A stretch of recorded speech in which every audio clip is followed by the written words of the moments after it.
네, 다 같이 기도하시겠습니다.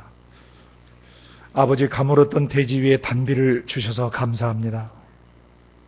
매 단비가 내릴 때마다 우리 영혼에도 아버지 영에서 내리시는 그런 단비의 역사가 있기를 원합니다.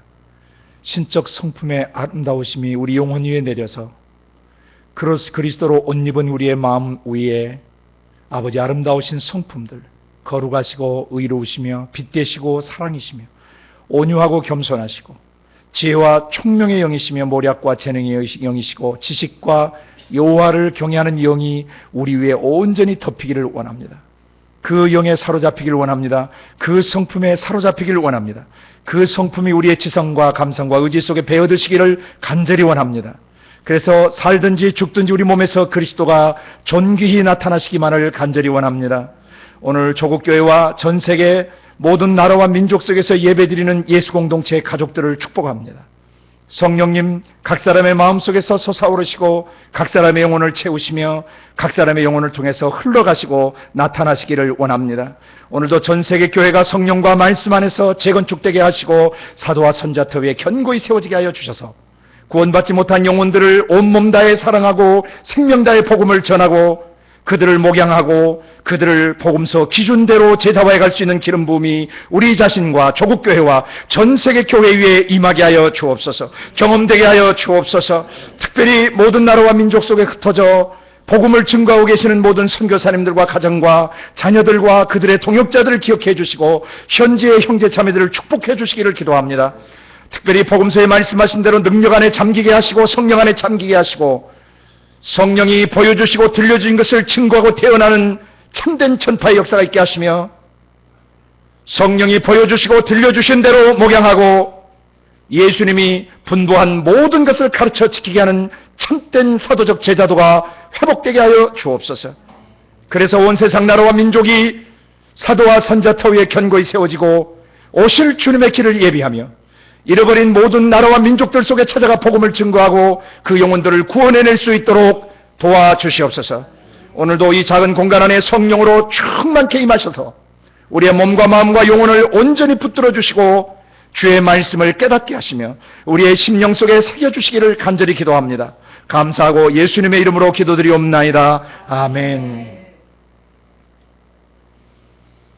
지난주 시간에 이어서 계속 영들 분별에 대해서 배워가는데 특별히 교회 안에서 역사하는 영들을 우리가 잘 분별할 수 있기를 원합니다. 우리가 영들을 교회 안에서 분별해야 되는 가장 중요한 이유는 교회가 무엇인지를 온전히 인식하지 못하도록 영들이 회방하고 있다는 것입니다. 하나님의 창세 전부터 구상하시고 계획하셨던 그 교회, 에베소서와 성경 도초에서 계시됐던 참된 교회, 그 교회의 가장 중요한 핵심 세 가지를 우리는 나눴었습니다. 교회는 하나님이 지상에 거하시는 집이시다. 또 그 마음속에서 기도하고 예배드리며 찬양하며 경배드리는 성전이다. 교회인 우리 자신이. 그 다음에 또 하나님의 보좌가 우리의 마음속에 임하셔서 하나님 이곳에서 온 세상 나라와 민족을 통치하시고 다스리신다. 그래서 우리는 하나님이 다스린 통치센터며 하나님의 정부요, 하나님의 의회요, 하나님의 나라라고 했습니다. 이것을 각 그리스도인이 인식하지 못하게 하는 것은 영들이 장난치는 것입니다. 그리스도의 십자가를 통해서 그 피로 정결케 되고 죄 용서를 받아서 거룩하고 의롭고 영광스러운 존재가 되어 있는 우리 속사람을 인식하지 못하게 하고 자꾸 육체 입고 있는 날 동안 마음 바깥 세상에서 사단마귀 귀신들이 쏘는 더럽고 추하고 악한 생각과 감정과 못된 것들을 받아들이게 만드는, 그리고 속사람이 요동하게 만들고 뒤 흔들리게 만드는 이런 것들은 전부 영들이 장난을 치는 것입니다. 교회인 우리는 교회가 무엇인지 성경에 가르쳐 주신 대로 올바로 인식하고 있어야 합니다. 그래서 거듭난 우리의 속사람을 뒤흔드는 어둠의 영들의 괴계에 한시도 문을 열어주거나 또 그들에게 영향받고 흔들려서는 안 될 것입니다. 오늘도 여러분 안에는 전능하신 하나님이 집삼아 살고 계시면서 아버지와 우리 사이의 가족관계를 경험시키시고 부자지간에 부녀지간에 따뜻하고 친밀한 사랑 가운데 우리를 자녀되게 하시고 그의 모든 신적 성품을 우리 안에 덧입히셔서 우리로 예수의 형상으로 빚어져 가게 하시는 것입니다. 이것을 인식하지 못하게 하는 것들은 모든 어둠의 영들이 장난치는 것입니다. 교회인 우리는 한순간도 속아서는 안 됩니다. 그리고 우리는 지상에 거하는 하나님의 지상 성전입니다. 우리가 어느 장소, 어떤 공간, 어떤 나라, 어떤 민족, 어떤 장소에 가든지 우리의 육체와 마음 속에서 예배가 시작되고 경배가 시작되고 찬양이 시작되고 기도가 시작되는 것입니다. 우리가 머무는 그 땅이 바로 하나님이 통치하시는 땅이며 하나님이 다스리신 땅이신 것을 우리가 선포할 때 하나님은 우리의 선포 그대로 역사하시는 것입니다. 그리고 교회는 통치 본부입니다. 통치센터입니다. 우리 눈에 보이고 우리의 귀에 들리고 과거 역사와 현재 진행되는 인류의 모든 역사와 앞으로 진행될 미래의 역사 속에서 교회는 그 시대에 일어나고 있는 모든 시대의 문제나 정치, 경제, 문화, 예술, 사회 제반영에서 일어나고 있는 모든 어둠의 일들, 어둠의 괴계나 어두운 문화나 변질되고 타락된 것들을 교회는 통치하고 다스릴 수 있도록 그 주권이 주어져 있는 것입니다. 교회는 성령 안에서 아버지와 함께 그 말씀으로 공동 통치할 수 있도록 준비되어 있습니다. 누구든지 믿음을 가지고 뱀과 전갈을 밟으며 원수의 모든 능력을 제어할 때 결단코 그 교회를 해하지 못하게 보호하실 뿐 아니라 교회가 바로 죄와 죽음과 질병의 세력을 이길 수 있도록 하나님이 도와주고 계시는 것입니다. 이것을 인식하지 못하게 하는 것은 영들입니다. 악한 영들입니다. 더러운 영들입니다. 모든 그리스도인은 어마어마한 능력을 모시고 있고 어마어마한 신적 성품을 덧입고 있는 상태에 있는 것입니다. 이 믿음을 갖지 못하게 회방하는 영들에게 속아서는 안 될 것입니다. 교회는 교회답게 일어서야 합니다. 두 번째, 지난 시간에 교회의 사명이 무엇인지, 교회의 사명의 초점을 흐리게 한다든지 방향성을 갖지 못하게 한다든지 목표를 정확하게 보지 못하게 하는 것들이 바로 귀신들입니다. 교회는 지상의 중대한 사명을 가지고 있습니다.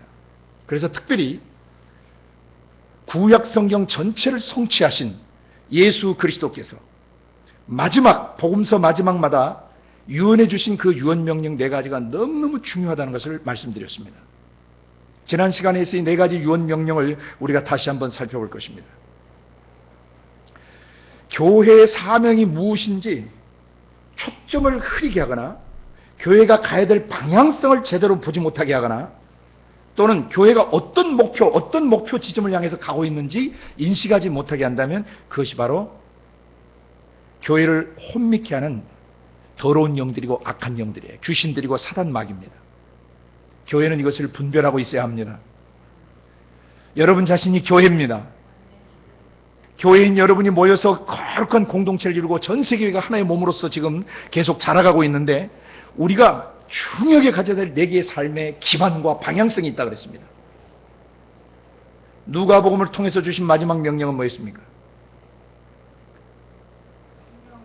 위로부터 능력을 덧입는 거였는데 이건 아버지께서 구약시대 내내 약속해 주신 것이었다 그랬습니다. 말세에 내가 내 영을 남종과 여종에게 부어줄 때 그들이 예언하는 역사가 일어나고 젊은이들이 환상을 보는 역사가 일어나면 늙은이들이 꿈을 꾸는 역사가 일어날 것이다 라고 말씀하셨습니다.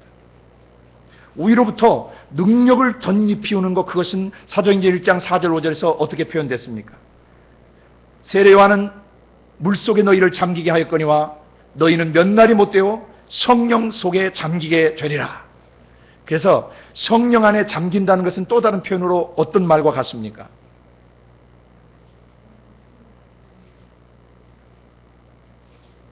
위로부터 능력 입는 거라고 가르쳐 드렸잖아요.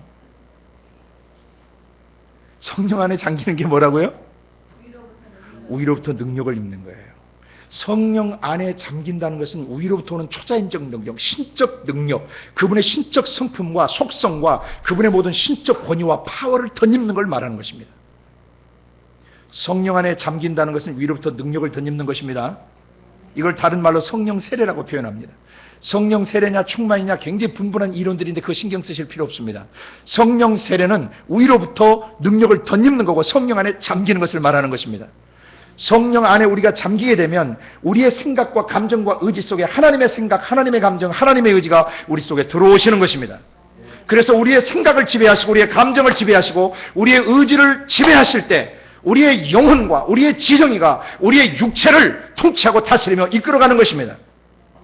곧 성령 안에 잠긴다는 것은 성령의 주권적 통치 안에 들어가는 삶을 말하고 성령에 이끌리는 삶을 말하며 성령의 주권 아래 거하는 삶을 말하는 것입니다. 그래서 예수님이 지상교회에 가장 중요하게 명령하신 것은 뭐냐면 성령 안에 잠기라라고 말씀하셨던 거예요. 위로부터 능력을 입으라. 왜? 인간의 영은 스스로 노력하고 애써서 거룩해지거나 의로워지거나 능력 있지 못해요. 인간의 영은 반드시 전능하신 하나님의 영이 그의 지정의를 사로잡으시고 그의 육체를 움직이실 때 인간의 영혼은 신적 파워를 가지고 살아가게 되는 것입니다. 위로부터 성령의 능력을 덧입어라. 초자인적 능력을 입으라. 성령이 마시면 너희가 권능을 받을 것이다. 예루살렘에서 온 유대와 사마리아 그리고 땅끝까지 이르러서 나의 증인이 될 것이다. 성령 안에 잠긴다는 것은 성령의 인격의 지배를 받는다는 말과도 같습니다. 아버지 하나님의 생각, 아버지 하나님의 감정, 아버지 하나님의 의지에 나의 지정의가 온전히 배어들고 온전히 그 안에 녹아져서 내가 없어지고 내 안에 그리스도가 사시는 역사. 이것이 성령의 주권적 통치 안에 들어가는 삶이요, 이것이 성령의 전인격에 사로잡히는 삶이요, 이것이 성령 안에 거하는 삶이며 이것이 성령 안에 잠기는 삶입니다. 교회가 이거 놓치면 교회는 더 이상 교회일 수 없는 것입니다. 여러분 자신과 지난 역사 속의 교회와 현 시대의 교회 공동체들과 앞으로 주님 재림하시는 순간까지 지상에 존재해야 될 교회 공동체가 가장 중요하게 인식해야 되는 것은 십자가의 죄 죽임을 통해서 우리 안에 들어오신 내주에 계신 성령에 전격적으로 잠기는 것입니다. 이거 놓치면 교회는 종교 집단이 되는 것입니다. 이거 놓치면 교회는 사교 집단이 되는 것이에요. 내주에 계신 성령이 우리 육체와 마음속에 들어오셔서 너희가 아들인 거로 아들의 영을 너희 마음 가운데 보내사 아버지라 부르짖게 하시느니라고 갈라디아 4장 6절에 말씀하셨어요. 성령이 우리 속에 들어오셔서 우리의 속사람 영, 우리의 지정의 전체를 성령이 사로잡으시고 우리를 운전하시기를 원하시는 것입니다. 그래서 무슨 일을 하기 전에, 어떤 사역을 하기 전에, 어떤 그리스도인 또 무슨 일을 벌리기 전에, 어떤 프로젝트를 만들기 전에 반드시 우리의 속사람 지정이, 우리의 영, 우리 속사람 인격 지정이가 어디에 잠겨야 돼요? 성령 안에 잠겨야 됩니다. 성령 안에 잠기려면 어떻게 해야 됩니까? 그것을 보여주는 것이 누가복음 전체입니다. 누가복음 끝장에 성령 안에 잠기는 것을 결론으로 내리셨다면 누가복음 전체를 통해서 우리는 성령 안에 잠기는 과정이 어떻게 되는가를 누가복음 1장부터 누가복음 24장까지 우리가 볼 수 있는 것입니다. 힌트를 주신 것입니다. 하나님께서. 너희가 성령 안에 정말 사로잡히고 성령 안에 잠기려면 어떻게 해야 되느냐. 인자로 오신 예수 그리스도의 모습이 누가복음에 게시되어 있는데 어떻게 육체 입으신 예수가, 사람이 되신 예수가 성령 안에 완전히 잠겨서 살았는가. 그걸 보여주시는 거예요. 우리는 그 예수님의 제자입니다. 예수님의 육체 속에 성령님이 계셔서 예수님의 육체를 통해서 누가복음 1장부터 23장까지 어떤 역사를 이루셨는가를 보면 우리도 예수님 육체 입으신 예수님처럼 우리 육체도 우리의 마음도 내주에 계신 성령에 완전히 사로잡혀서 성령 안에 잠겨서 살아갈 수 있는 것입니다. 누가복음을 놓쳐서는 안 됩니다. 전 세계 교회와 지상교회는 교회가 지상에 존재하는 날 동안 누가복음을 완전 교본 삼으셔야 합니다. 그리고 누가복음의 제2편인 사도행전은 성령이 임하셔서 예루살렘으로 온 유대로 사마리아 땅끝으로 교회가 어떻게 움직여가는가를 보여주고 여러분 각자의 삶이 예루살렘에서 온 유대와 사마리아로 그리고 땅끝까지 어떻게 가는가를 사도행전 그 두 번째 책을 통해서 계시해 주신 것입니다. 누가복음이 성령 안에 잠기는 원리를 계시했다면 사도행전은 성령 안에 잠긴 사람들이 지상 삶을 어떻게 살아가는가를 계시해 주신 것입니다. 할렐루야! 사도행전 1장부터 7장까지는 예루살렘을 중심으로 해서 구약 성경 30권 전체가 어떻게 성취되고 그 구약의 7 기반이 사람들 영혼에 어떻게 깔리고 또 예수님의 사복음서에서 그 예루살렘 성전을 구속하시고 치유하시고 회복하시고 재건축하실 때 자녀 되게 건축해 주시고 일꾼 되게 건축해 주시고 지도자가 되도록 건축해 주시는데, 사도행전의 성령이 각 사람 속에 들어오시면 어떻게 되느냐?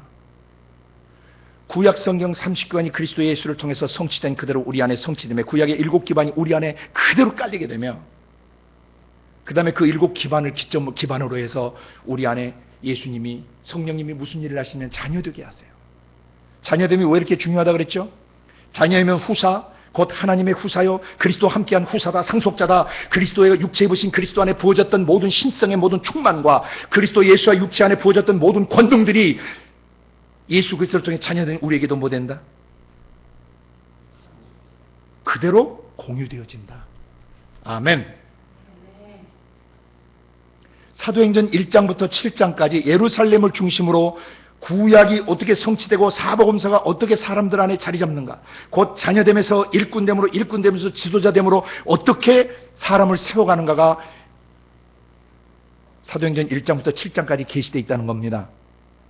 성령 안에 잠긴 교회가 성령에 사로잡히고 성령의 전인격에, 성령의 주권적 통치 안에 들어간 육체 입은 사람들이 성령님과 함께 어떻게 사도행전의 역사를 이루어가는가를 계시해 주셨어요. 이것은 오늘 나를 위한 계시입니다. 이 시대의 교회를 위한 계시고 우리 공동체를 위한 계시예요. 우리는 사도행전 1장부터 7장까지를 완전 숙지해서 그때 당시에 육체 입은 사람들 속에 성령이 오셔서 그들을 예루살렘에서 준비시키셨던 것처럼 오늘 우리 속에서 준비시키도록 기도해야 합니다. 그 다음에 사도행전 8장부터 12장까지 어떻게 교회가 진행되어 나갔습니까? 유대와 사마리아 지역으로 복음이 전파되어 나갑니다.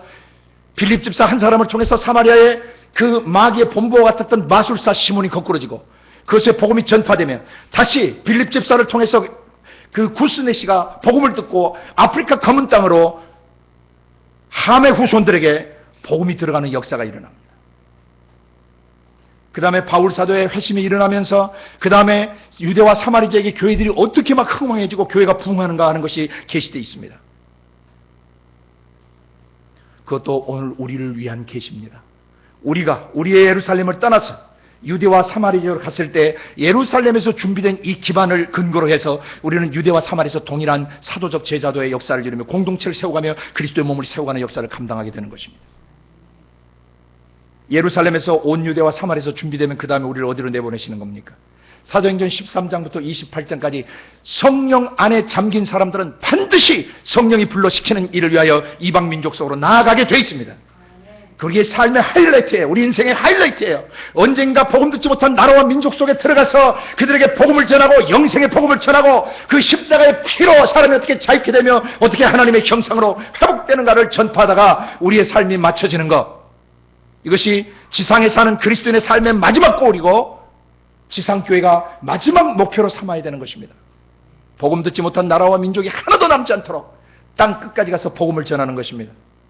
그래서 사도행전 13장부터 28장까지 땅끝에 들어가서 어떻게 사람들에게 구약 기반을 깔아주고 그 구약을 성취하신 그리스도의 복음서를 근거로 사람을 하나님의 자녀 삼고 일꾼 삼고 제자와 삼아야 되는가 하는 그 계시가 사도행전 13장부터 28장까지 완벽하게 계시되어 있습니다. 제가 1985년에 선교사로 나가기 위해서 훈련을 받았던 때가 있었어요. 대학생 때.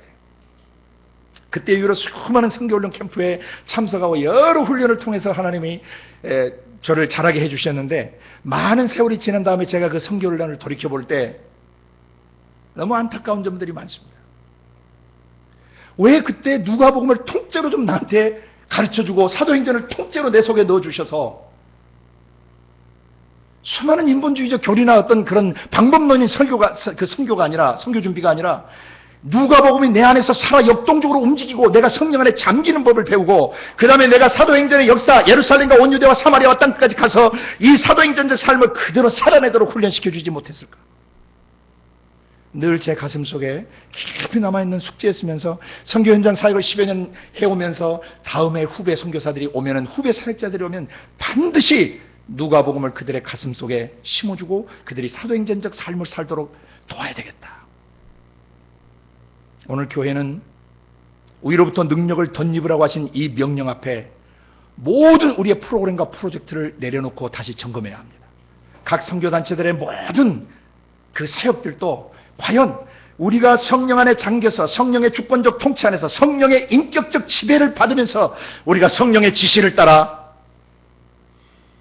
먼저 위로부터 초자연적 능력을 덧입고 성령의 권능을 우리가 덧입고 있는가? 내주에 계신 성령으로부터 솟아오르시며 우리를 충만케 채우시며 그 다음에 우리를 통해서 나타나시는 흘러가시는 역사가 우리 각 개인에게와 각 선교단체 간사들과 모든 교회 사역자들과 모든 교회 중직들과 재직들과 모든 교회 예수 믿는 그리스도인들 안에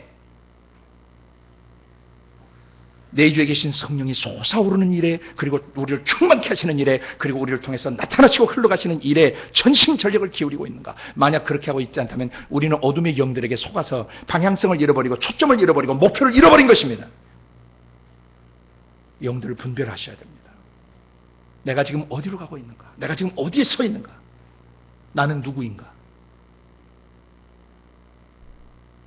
이 누가복음의 성령 안에 잠기는 것은 그리스도의 몸 안에서 결정적인 키입니다. 이 성령 안에 잠기는 거 안 되면 마가복음 다니며 온천에 복음을 전하라 그랬죠.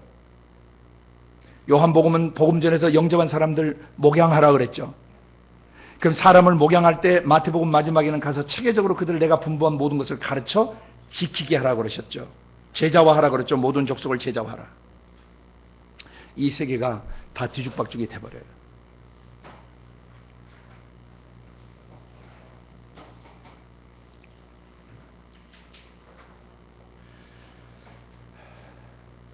성령 안에 잠기지 않게 됐을 때 어떤 문제들이 일어나는가? 이 부분들을 오늘 우리가 깊이 분별할 수 있기를 원합니다. 성령 안에 잠기지 않게 되면 누가 살아 움직이게 되죠? 자기 자아가 왕노릇해요. 자기의 관점에서 하나님을 보고 자기 생각으로 하나님을 이야기하고 자기 감정으로 하나님을 정돈하고 자기 의지로 하나님을 정돈하는 그런 해프닝이 벌어지게 됩니다. 곧 자기 자신의 영이 다시 주인이 돼요. 그러면 그 배후에 누가 조종하고 있는 것입니까? 하나님만이 우리 육체와 마음속에 주인 되셔야 되는데 성령만이 우리 속에서 주인 되셔야 되는데 자기 자아가 다시 주인 노릇하게 만드는 것은 마귀의 사조를 받는 것이에요. 영들에게 휘둘리고 있는 것입니다.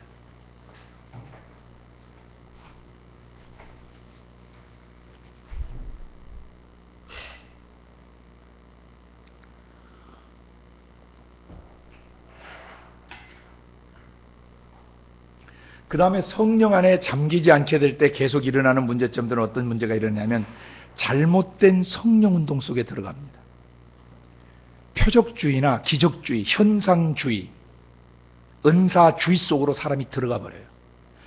은사 자체가 나쁜 것이 아닙니다. 표적이나 기사 자체가 나쁜 것이 아닙니다.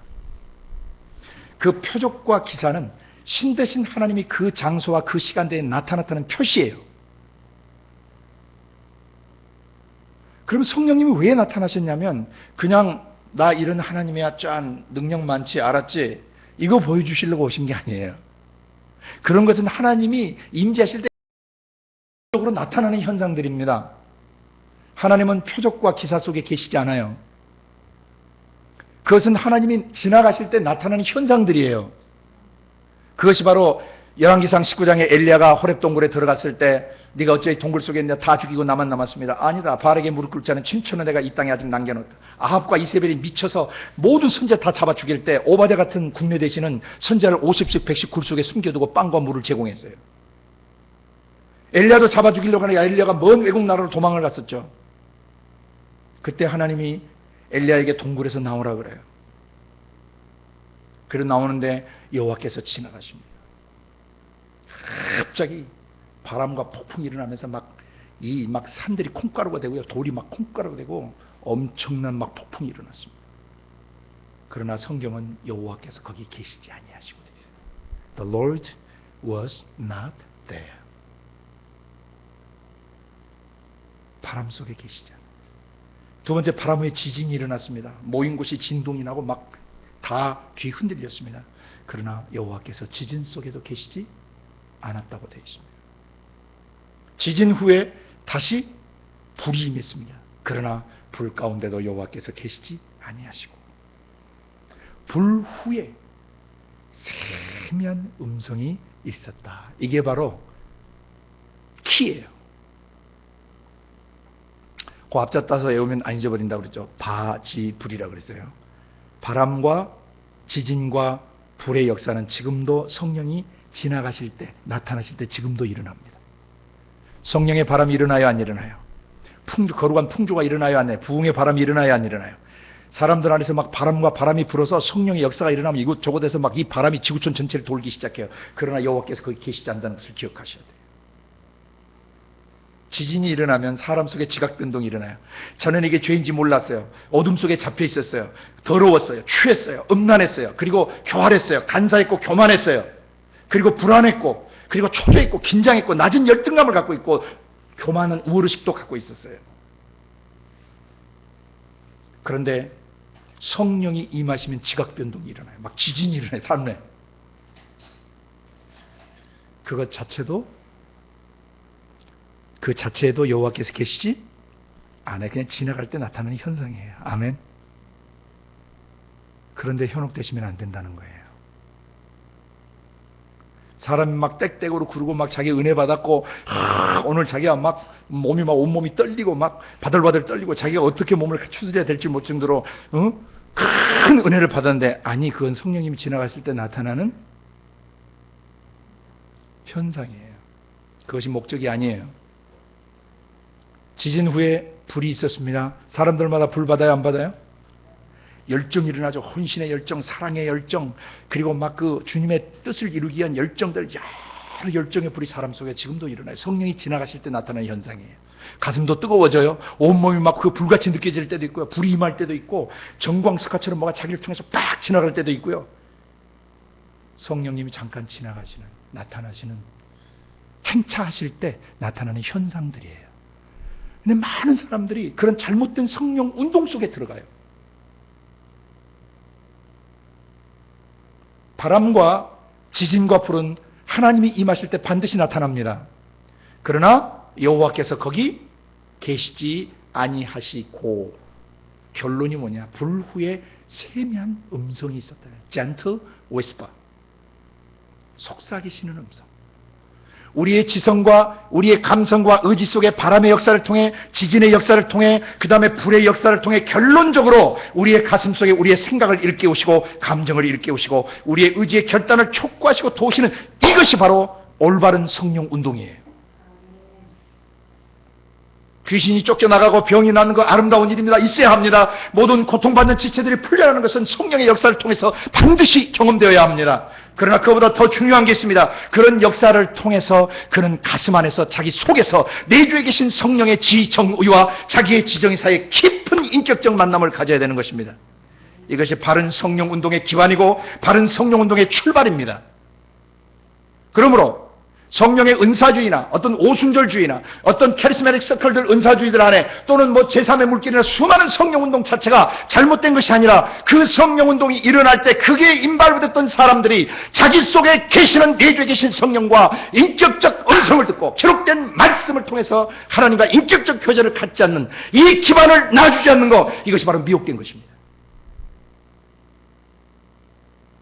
그 현상은 아름다운 것입니다. 영광의 주님이 임재하신 것입니다. 하나님의 표적과 기사와 능력이 나타나는 것은 아름다운 일이고 우리가 찬양해야 되고 기뻐해야 합니다. 그러나 더 중요한 것이 있습니다. 불 후에 세미한 음성을 경험해야 합니다. 왜 이것을 네 삶에 보여주는지, 네가 왜 네 삶에 지진이 일어나고 오늘 네 삶이 왜 뒤집어지고 오늘 네가 왜 쓰러졌는지, 네 삶에 너를 에워싸던 모든 큰 산, 장애물들은 왜 산산조각이 나고 너가 주님의 길을 갈 수 있도록 길이 왜 열려 있는지, 너의 삶을 옥조이고 너의 삶을 짓누르고 있던 바위와 반석과 같은 것들이, 돌멩이 같은 것들이 그 성령의 임재를 통해서 산산조각이 나버리고 내 삶에 지각 변동이 일어나고, 전에는 이것이 죄인지도 모르고 살다가 내가 죄인 것을 깨달을 때 포복절도하며 가슴을 치며 통곡하는 역사가 일어나면서 자기 삶에 대지진이 일어나요. 왜 그 역사를 성령이 경험케 하시는지 음성 들어야 된다는 것입니다. 불이 임했어요. 전에는 세상을 향해서 미친 듯이 살다가 그리스도를 만났어요. 가슴에 불이 왔어요. 존재 목적을 깨달고 존재의 이유를 깨달고 존재의 가치를 깨달았어요. 성령이 왜 그 불을 주셨어요? 엠마오 두 제자 절망하고 실망하고 낙심해서 가던 제자를 만나서 말씀을 풀어주실 때 그들의 가슴이 뜨거워졌습니다. 오늘 여러분이 레마의 말씀을 들을 때 여러분의 가슴이 뜨거워지고 지각이 열리고 감각이 열릴 때 그것은 성령이 여러분 불로 임하신 거예요. 왜 임하셨냔 말입니다. 그 다음에 우리의 영혼과 아버지의 영이 교제하고 싶으신 거예요. 대화하고 싶으신 거예요. 아무리 강력한 성령 체험을 하고 아무리 강력한 은사 체험을 하고 아무리 놀라운 기적 집회와 표적 집회를 갔다 와서도 그의 속사람 영혼 속에 내주에 계신 성령과의 인격적 만남이 없다면 경계하셔야 됩니다. 그리고 수많은 영혼들을 그런 집회의 분위기 속에 집어넣고 마치 영적 최면을 걸듯이 뭔가 역사가 일어날 것처럼 최면을 걸어서 사람들의 생각과 감정을 붕뜨게 만들고 거기에 참석했을 때는 기분이 좋았지만 끝나고 왔을 때는 여전히 마음 바깥 세상에서는 죄와 질병과 죽음의 세력들을 다스리지 못하고 계속 그런 집회가 있는 것을 쫓아다니게 만드는 사도적 제자들의 기반이 전혀 깔려있지 않는 성령운동은 죽게로 도는 것이 아닌 것입니다. 경계해야 합니다. 그런 표적과 기적, 능력 체험들 거듭 말씀드린 그것은 아름답고 놀라운 일들입니다. 있어야 합니다. 그런데 오늘부터 우리는 깨어 있어야 합니다. 내 삶에 일어난 표적과 기사와 능력 뒤에 정말 아버지께서 원하시는 것이 뭔가? gentle whisper. 부드럽게 속삭이시고 나와 대화하시고 하나님의 장엄하심과 능력과 표적기사를 행하시는 하나님, 그분이 행차만 하셔도 그 주변이 콩가루가 되고 행차만 하셔도 지진이 일어나고 행차만 하셔도 불이 임하는 그런 거룩한 분의 임재를 기반으로 해서 우리가 들어가야 될 것은 성령 안에서 기록된 말씀을 근거로 아버지 심장 속으로 들어가야 돼요. 아버지의 심장과 우리 심장이 성령 안에서 말씀 안에서 교류되어야 되고 아버지 마음속에 품으신 뜻과 계획들이 내 마음속에 교류되어지고 오늘 이 시대 교회, 매 시대 교회된 사람들과 영적 지도자들의 가슴에 공유되어지고 그것이 서큘레이션 순환되어서 그 그리스도인과 그 영적 지도자들과 그 교회를 통해서 그 동네와 그 도시와 그 나라와 민족과 그 동시대와 다음 시대가 준비되어야 되는 것입니다. 하나님을 만날 수 있도록 하나님의 음성을 들을 수 있도록 준비되어야 돼요. 나중에 열왕기상 19장을 더 읽어 나가시면 그 작고 세미한 음성의 실체가 무엇인지 나옵니다. 너는 일어나서 이 호렙 동굴에서 떠나서 다시 돌아가라. 삶의 현장, 너를 죽이고 위협하는 현장으로 돌아가라. 적진 속에 들어가라. 내가 너를 보냄이 양을 뭐에 보내는 것 같다? 이리 가운데 보내는 것 같다. 그러나 이 양은 고도로 훈련된 양입니다. 함부로 이리가 씹어먹지 못해요. 연약한 양 같지만 고도로 훈련되어 있어서 이리한테 절대 씹히지 않습니다. 그리고 세 가지 명령이 떨어집니다. 무슨 명령이 떨어집니까? 너는 너의 나라 바깥에 있는 외국 나라, 국경을 접하고 있는 아람이라는 나라에 올라가서 이스라엘 북쪽 위에 바로 아람이라는 나라가 있는데 거기 가서 하사엘이라는 장군을 찾아서 그 당시 베나닷이 왕인데 그 베나닷을 대신하여 기름을 부어 왕이 되게 하라. 근데 이 하사엘이 좀 오바했어요. 베나닷 왕이 병들었을 때 이불을 물에 적셔가지고 덮어서 질식시켜 죽여버립니다. 그리고 비열하게 왕이 됩니다. 그런 군사령관이었어요.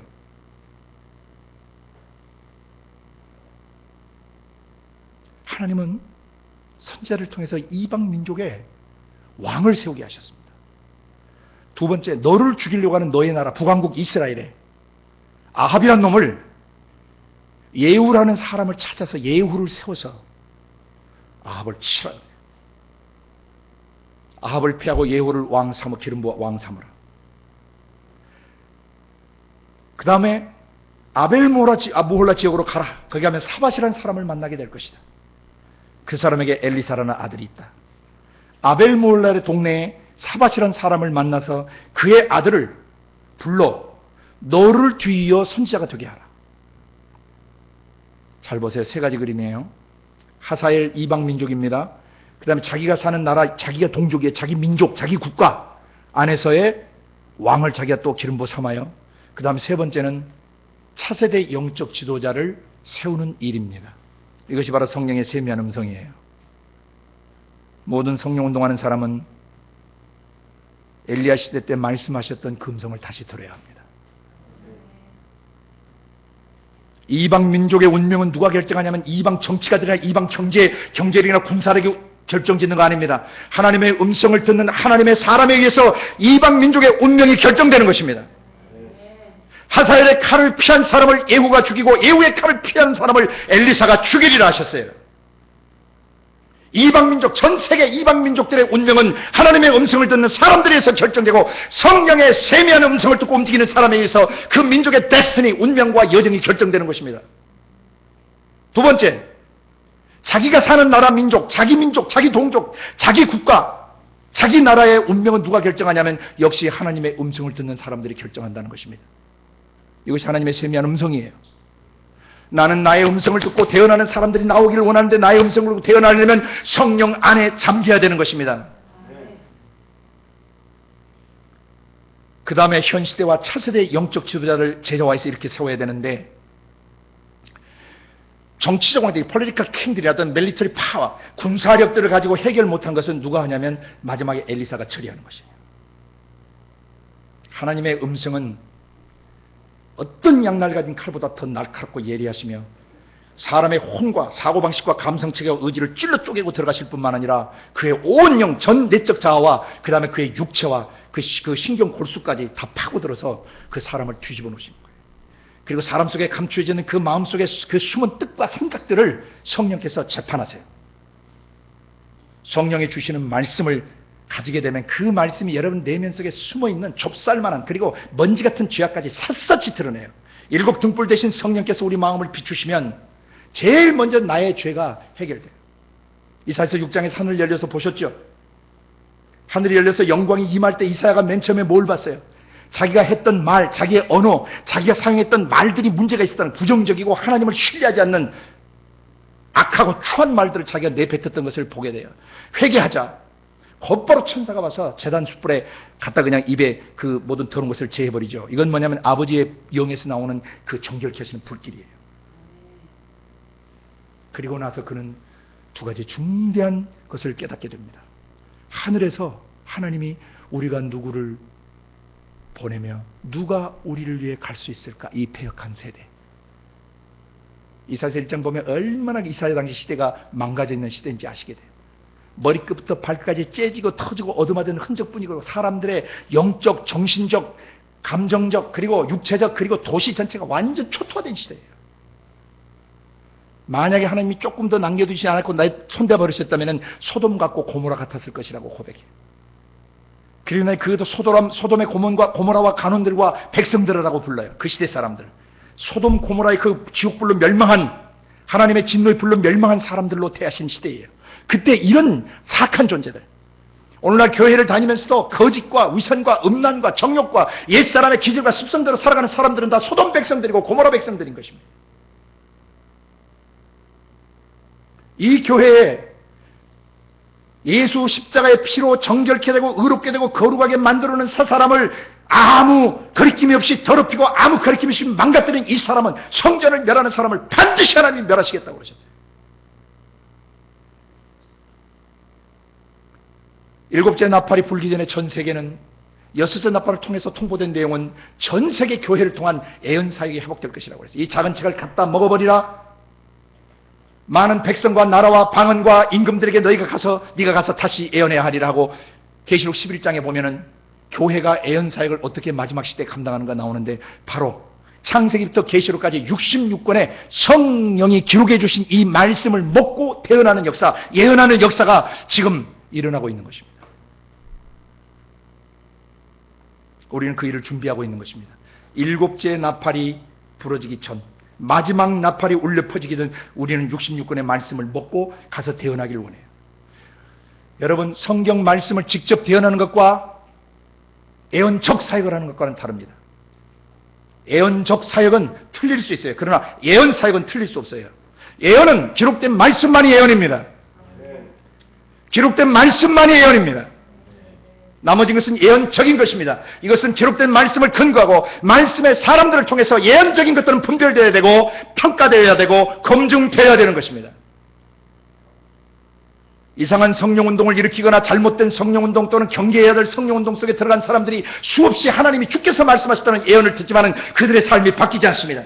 성령으로부터 오는 예언은 첫째 그 사람 안에 무너지고 문제 있는 것들을 다시 보수하시고 이렇게 세우시고 문제를 지적하실 뿐만 아니라 그가 어떻게 살아야 되는가를 명확히 세워주는 것이 예언입니다.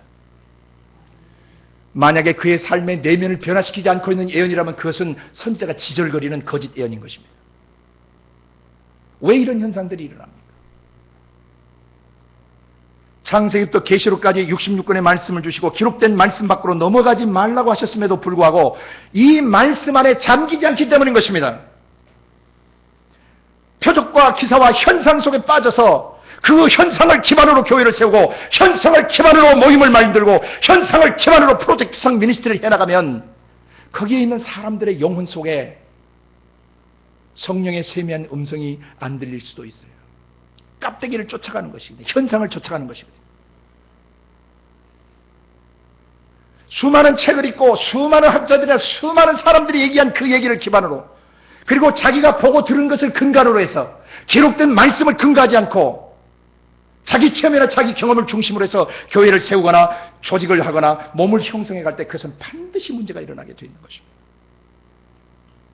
지난 기독교 2000년의 역사 속에서 그런 교회사는 그런 문제들을 수없이 우리에게 보여주고 있습니다.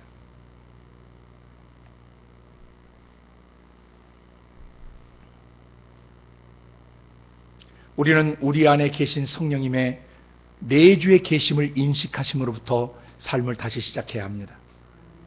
현상이 아닙니다. 우리 육체와 마음 바깥에 드러나는 성령의 현상, 성령의 나타나심이 아니에요. 그것이 우리의 기반이 아니에요. 그것은 성령이 지나가실 때 나타나는 현상들이라고 그랬습니다. 하나님이 임재하실 때 부수적으로 나타나는 현상들입니다. 하나님은 그것을 통해서 우리를 초청하시는 거예요. 우리와 교제하기를 원하시는 거예요. 뭐라고 교제하기를 원하시냐면 이방 민족의 운명을 너희들이 바꿔가야 한다. 네가 사는 나라와 민족의 운명의 방향을 하나님의 음성 듣는 사람들이 바꿔가야 한다. 그리고 차세대 영적 지도자를 반드시 일으켜야 한다. 이것이 성령의 내주에 계시는 성령의 음성이었습니다. 작고 세미한 음성입니다. 그러나 이 음성을 받아들이면 이 음성은 우리 안에서 확대되기 시작합니다. 우리의 전 삶을 지배하기 시작하십니다. 성령이 주시는 레마의 말씀이 우리의 지정의를 지배하실 때 그때가 완전히 성령에 잠기는 것이고 성령에 사로잡히는 것이며 그때 바로 그 사람을 통해서 초자연적 생명과 능력이 나가는 것입니다. 성령이 나타났을 때 맨 처음 지혜의 말씀으로 나타나세요. 그 다음에 지식의 말씀으로 나타나세요. 그 다음에 믿음으로 나타나세요. 그 다음에 병고침과 능력 행함과 예언함이 나타나며 영들 분별함으로 나타나시고 방언 말함과 통변함으로 그 다음에 나타나시는 겁니다. 이 순서를 주목하셔야 돼요. 성령이 우리 속에서 나타나실 때는 지혜의 말씀과 지식의 말씀으로 나타나세요. 말씀의 역사가 먼저 시작된다는 것입니다. 예수 그리스도께서 말씀하실 때 귀신이 쫓겨나가고 말씀하실 때 죽은 자가 살아나고 말씀하실 때 병자들이 자유케 되고 말씀하실 때 일어나 걸어가는 역사들이 일어났던 것입니다. 육체에 입으신 예수 그리스도께서 그 당시에 성령운동을 하신 그 첫 번째 주자신데 예수님이 주도하셨던 성령운동과 오늘날 성령운동과 여러분은 깊이 비교하셔야 됩니다. 육체 입으신 예수님이 성령에 이끌려 가실 때는 만나는 현장에서 바로 역사들이 일어납니다. 치유가 일어났고 회복이 일어났고 귀신들이 떨어져 나갔으며 그의 생각과 감정 의지 속에 도사리고 숨어있던 귀신들이 소리 지르며 드러나기 시작했어요. 복음서 4권을 통해서 사복음서에 예수님이 어떻게 성령 안에 잠겼는가를 보실 수 있기를 바랍니다. 교회는 내주에 계신 성령님을 인식함으로 삶을 시작해야 하고 진행해 가야 되고 그 성령과 함께 끝까지 가야 되는 것입니다. 출발이 성령 안에 잠기는 것입니다. 성령 안에 잠기지 않게 되면 온갖 인본주의적 교리와 신학 체계들이 난무하기 시작하고 인간의 이성과 인간의 감성과 인간이 개인적으로 체험한 영적 체험들, 성경에 근거해서 검증할 수 없는 수많은 개인적 체험들과 이런 것들이 수많은 사람을 미혹해 하고 현혹시키는 것입니다. 성령은 기록된 말씀을 통해서 역사하십니다. 그것이 가장 완전하기 때문입니다. 그래서 고린도서 4장 6절에 기록된 말씀 밖으로 넘어가지 말라라고 사도들을 통해서 말씀하셨던 것입니다. 우리 같이 한번 선포합시다. 기록된 말씀 밖으로 넘어가지 말라. 이 말을 잘 이해하셔야 됩니다. 그럼 무조건 성경에 있는 손구만 인용하면 됩니까? No. 성경은 첫째, 책별로 이해해야 합니다. 두 번째로 그 책의 단락을 반드시 나눠서 이해하셔야 합니다. 단락을 나누면서 동시에 문맥의 흐름을 보셔야 되고, 그 문맥의 흐름을 살필 때 귀납적 사고를 가지고 체계적으로 처음부터 끝까지 주의 깊게 고찰하시고 관찰하셔야 됩니다. 관찰을 놓치시면 하나님 음성 못 듣습니다. 관찰에 실패하면 해석이 엉뚱하게 나옵니다. 해석이 엉뚱하면 적용이 엉뚱해집니다. 다시 말씀드립니다. 성경은 책별로 보셔야 되고, 로마서면 로마서, 갈라디아서면 갈라디아서, 야고보서면 야고보서, 마태복음 마태복음, 창세기면 창세기, 책별로 보셔야 돼요. 그리고 그 책 안에서 큰 단락을 나누셔야 하고, 그 다음에 그 단락의 흐름, 문맥의 흐름을 절대 무시하시면 안 됩니다. 그리고 귀납적으로 꼼꼼히 고찰하셔야 돼요. 이것은 전능하신 하나님이 하신 말씀이에요. 성경을 건성으로 보는 사람은 하나님을 건성으로 대하는 자들입니다. 하나님은 보이지 아니하신 영이시지만 말씀으로 현현해 계세요. 문자 속에 함께하고 계세요. 글자 속에 함께하고 계세요. 이 말씀책을 펼 때 여러분은 지극히 두렵고 떨림으로 깊은 경외함으로 이 말씀을 여러분이 모셔야 할 것입니다. 그렇게 될 때 성령께서 여러분을 그 말씀 안에 잠기게 해줄 때 그 다음 단계인 마가복음. 마가복음의 마지막은 전도명령이라고 그랬죠. 전도 쪽지 만들어가지고 전하는 게 아닙니다, 원래. 전도는 성령 안에 잠겼을 때 기록된 66권의 말씀을 성령께서 레마로 내 안에 풀어주시고 깨닫게 하시고 들려주시고 알게 하신 것들을 전하는 것입니다. 여기에서 오늘날 설교, 교회 설교를 다시 점검해야 합니다. 교회에서 전하는 전도 쪽지들을 점검하셔야 됩니다. 수많은 신학교에 가르친 내용들과 신학교육 내용 컨텐츠와 신학교육 방식과 신학교에서 사람을 제자 훈련하는 방식을 점검해야 합니다. 그 가르치는 교수나 배우는 학생들이 내주에 계신 성령 안에 잠겨있지 않는데 만약에 가르치게 되거나 말하게 되면 그건 인본주의를 가르치게 되는 것입니다. 신학교 몇 년, 신대원까지 약 7년 그대로 다시 또 안수받고 사기까지 10여 년 가까운 시간 동안 성령 안에 잠기는 것을 배우지 못한다면 그 학교는 단연한 학교예요. 정규 교과과정 끝내고 커리큘럼 마치고 교과과정 마쳐서 목사라는 타이틀 따고 선교사라는 타이틀 따고 뭔가 사역자라는 타이틀 따봤자 그건 하나님께서 인정하시지 않는 것입니다. 어떤 직임만이 진짜 직임이냐면 내주에 계신 성령 안에 잠겨서 66권의 말씀을 그 종에게 말씀하신 것을 듣고 그것을 전하는 사람, 그것을 설교하는 사람, 그것을 대언하는 사람, 그 사람이 진짜 사역자예요. 성령이 쓰시는 사람이에요. 오늘날 교회를 다시 살펴봐야 합니다. 만약 교회가 성령 안에 잠기게 되면 올바른 전파를 못하게 돼요.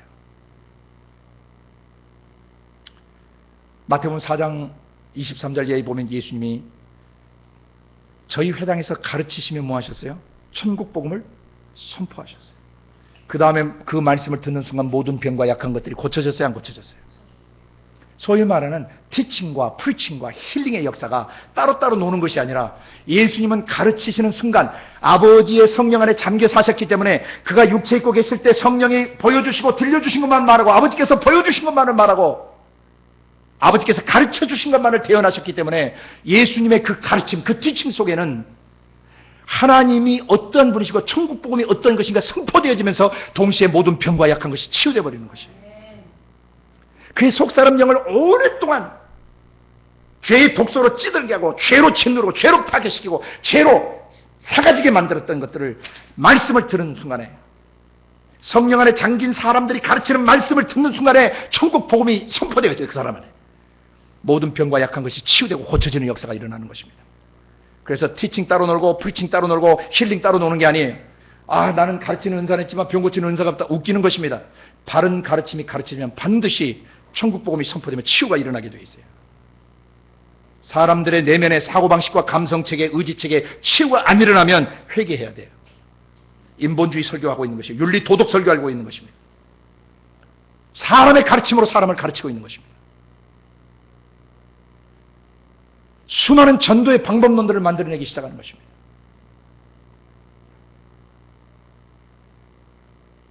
돈을 엄청나게 써서 전도 집회를 하고 돈을 엄청나게 써서 경품 행사를 하고 해서 사람들을 교회 안에 잔뜩 모아다 놓으면 몇 개월 지나고 1년 지나면 다 빠져나가요. 쇼한 것이죠.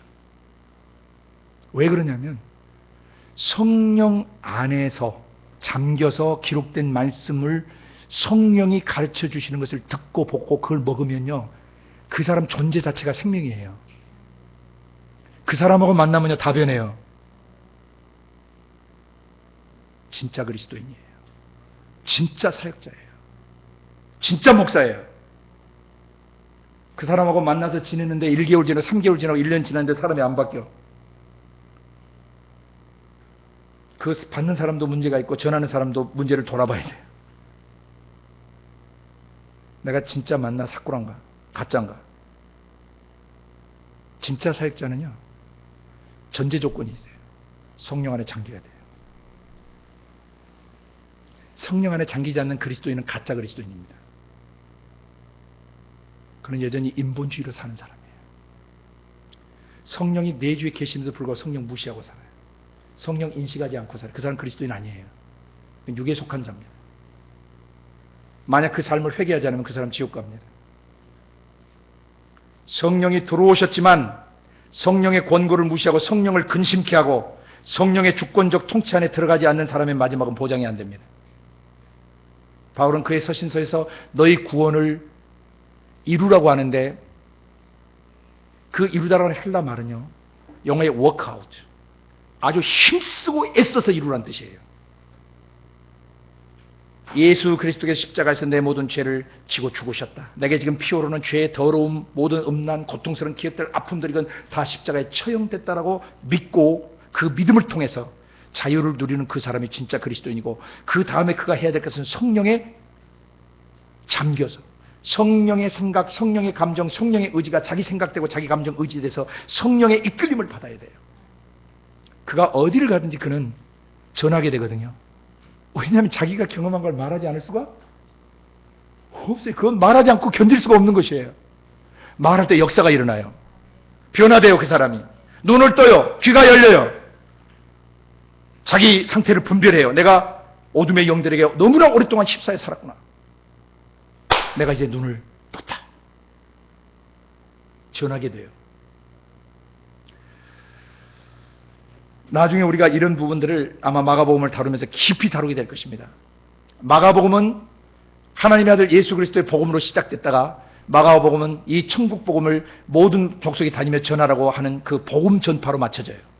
복음으로 시작해서 복음으로 진행되다 복음 전파로 맞춰지는 것입니다. 그래서 진정한 복음 전파가 무엇이고 어떻게 복음을 전파하는 걸 배우시려면 마가복음에 가서 배우셔야 돼요. 천국 복음이 무엇이며 복음은 어떻게 전하고 복음이 전파될 때 어떤 역사들이 일어나는가. 아주 마가복음은 다이내믹한 성령의 역동적 역사가 일어나는 책이에요.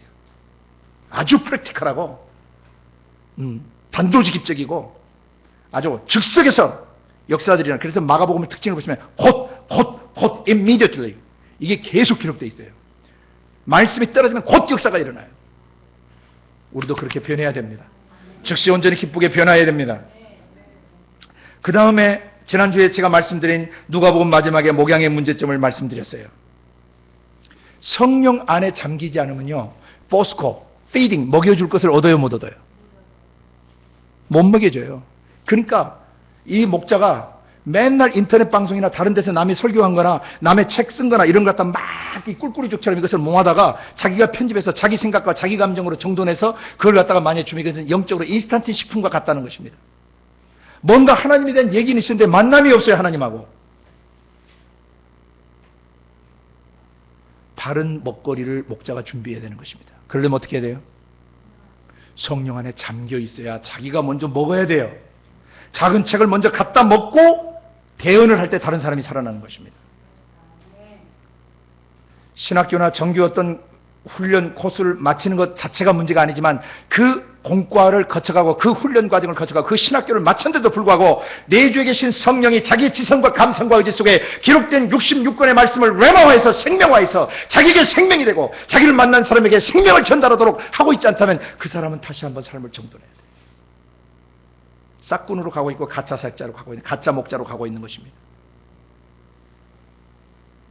목양의 문제점, 바른 먹거리를 주지 못하면 바로 돌봐줄 수 있어요, 없어요? 테킹 케어로 할 수 없어요. 그러니까 오늘날 교회에 수많은 사람들이 어느 분의 표현처럼 이 성도들이 전부 다 영적 기저귀를 차고 찌찌통을 물고 교회에서 다니고 있다는 것입니다.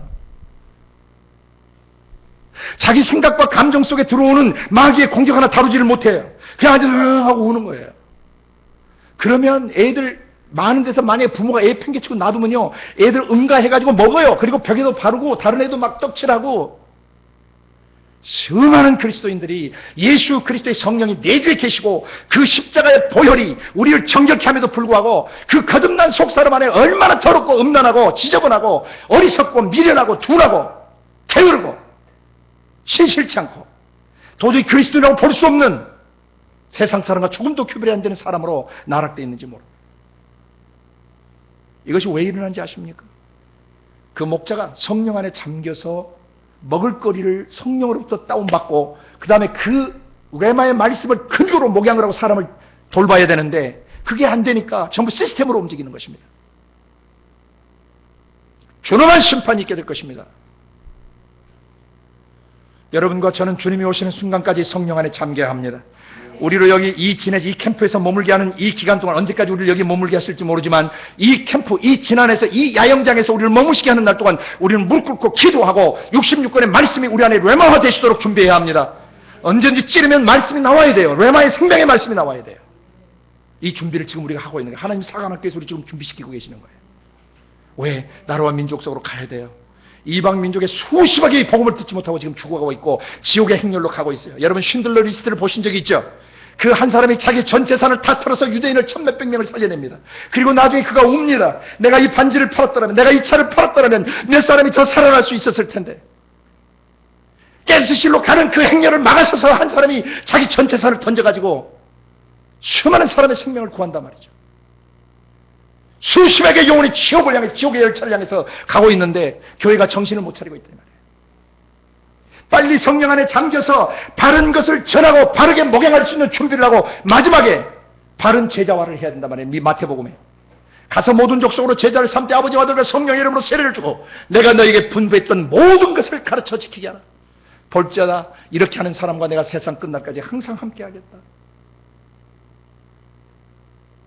만약 교회가 마태복음서에 계시하신 대로 바른 사도적 제자도 성령이 가르치시는 Spirit Teaching Discipleship, 성령이 가르치는 제자도 안에 바로 있게 된다면 교회에 머무는 모든 식구 한 사람 한 사람은 사도와 선자터 위에서 제자화 될 것입니다. 이 제자화는 다음 시간에 좀 더 깊이 또 다뤄가도록 할 것입니다. 오늘 우리가 다룬 것은 교회의 사명이 있는데 이 사명을 감당하기 위해서 교회는 성령 안에 잠겨서 능력받아야 되고 성령이 주신 것을 전해야 되고 성령이 주신 것으로 목양해야 되고 성령이 주신 것으로 제자화해야 된다는 것입니다. 만약 성령 안에 잠겨있지 않게 되면 바른 사도적 전도나 사도적 목양과 사도적 제자도가 일어나지 않아요. 그러면 어떻게 되느냐? 교회가 인본주의되고 세속화되고 종교화돼서 결국 하나님의 통치센터로 사용될 수 없게 되는 것입니다. 세상 사람들에게 손가락질을 받고 세상 이 어둠의 세력들이 교회를 짓이겨요. 교회는 영분별을 하며 다시 일어서야 합니다. 성령 안에 잠겨야 합니다. 성령이 주신 것으로 전하고 성령이 주신 것으로 목양하고 성령이 가르치신 것으로 제자화해야 합니다. 다음 시간에 이어서 계속 나누도록 합니다. 함께 기도합니다. 고마우신 아버지 하나님, 교회 안에 역사하는 영들을 우리가 다시 분별합니다. 교회가 어떤 존재인가를 보여주셨고 교회의 사명이 무엇인가를 보여주셨는데 교회가 가야 될 방향성과 초점과 그리고 목표를 흐리게 만드는 어둠의 영들을 대적합니다. 우리는 성령 안에 잠길 것입니다.